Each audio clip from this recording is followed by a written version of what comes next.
Now let's shift gears a little bit and come back home, where we had the third edition of the Nairobi City Marathon going down on Sunday.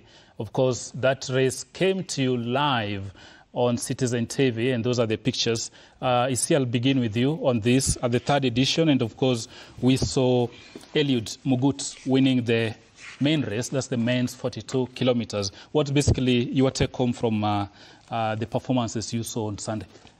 Very good performances, and really a very well-organized show. I think as we have been saying all the time, if we go out there and win everything in athletics, then we also need to show people that we can do something major in the world. Anytime I'm writing or reading about marathons in the world, and we are saying world majors, you know, like the 6, I always ask, when are we going to talk about one of our races, you know, being a major?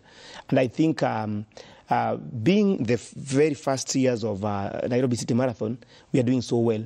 And numbers are even telling it, because from 12,000 to 15,000 this time round, it was something good. Also, the times registered. What is important is the kind of support that we are seeing across the board in terms of this race organization, the ministry coming in, and also all the leaders, even some of them participating. We saw the CS Kipchumba Murkomen, yeah, and among other leaders. So basically, it's to say that it was a good job done. And I think maybe in the future, if we are able to improve on the cash prizes, then we could be attracting even bigger names across the world. You have seen that what we have been doing since Kenya was granted the Continental Tour Gold, Kipkeino, and we have been attracting quite big names. In fact, some of the best in the world. So I want to believe that in the future, we are able to add some money into this, compete well with some of the top marathons like London, like Chicago, and then we are going to attract even other names from the outside in the world, so that even some of our top athletes in this country, very, very top athletes, can also compete. You know, sometimes we have to wait and see maybe Edna, Obiri, and the rest running outside there.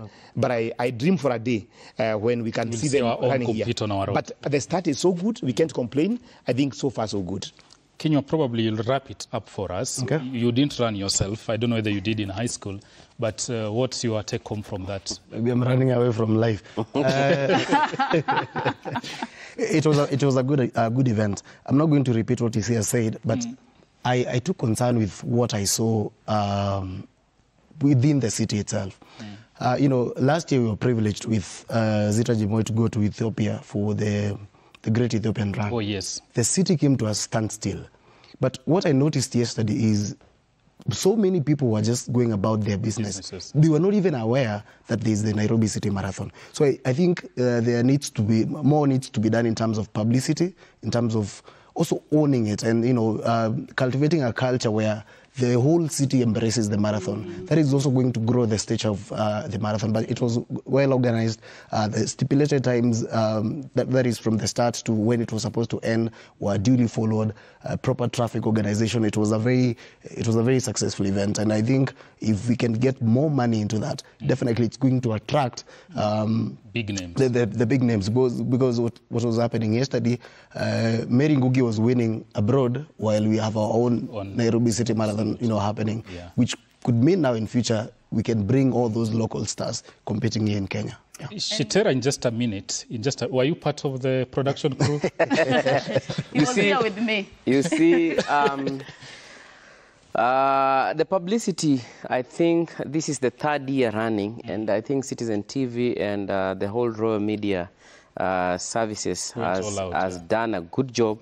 They went all out. Kudos to the planning committee led by Colin Sokoth.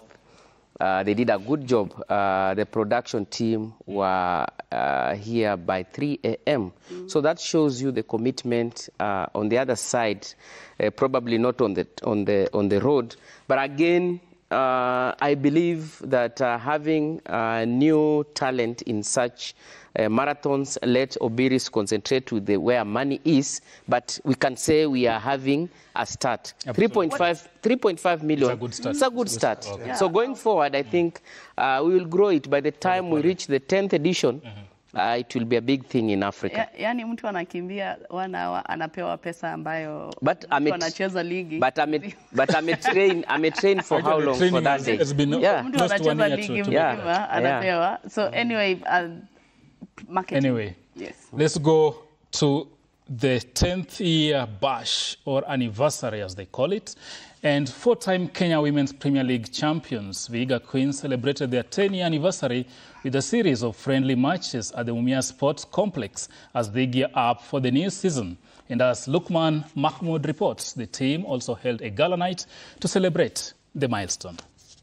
Arguably the most decorated women football team in the country, the Queens celebrated their 10-year of existence with a series of friendly matches, losing by 2-0 against Kibera Soccer Women before falling to Tanzania counterparts JKT by 3-0 reply in matches played on round-robin format.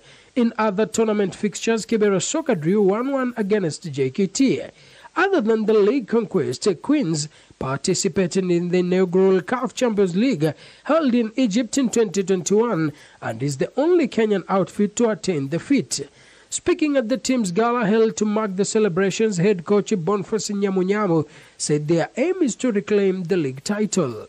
Naweza sema ni learning moment sababu bado tuna learn na venye tu nimesema mwanzo tunatafuta kikombe yenye tulipoteza kwa polisi. So ni vizuri sana tumeona makosa yetu mapema hii. So tunajenga team na tunajenga team yenye ta win kikombe. On his part, club chief executive Michael Senelwa is pleased with the strides the club is making towards being a professional outfit. During our successful decade, Vihiga Queens Football Club has delivered development and impactful opportunities and benefit to over 200 footballers, 30 of which have grown through our ranks into Kenya and Uganda senior and junior national teams. A lot of schools have also benefited from the team's talent nurturing and identification program.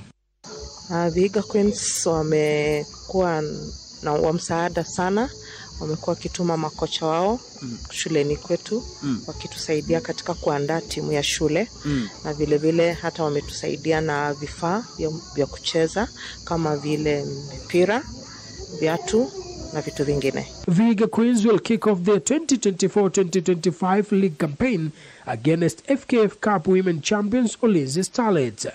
Lukman Mahmoud for Sporty Monday. Thank you.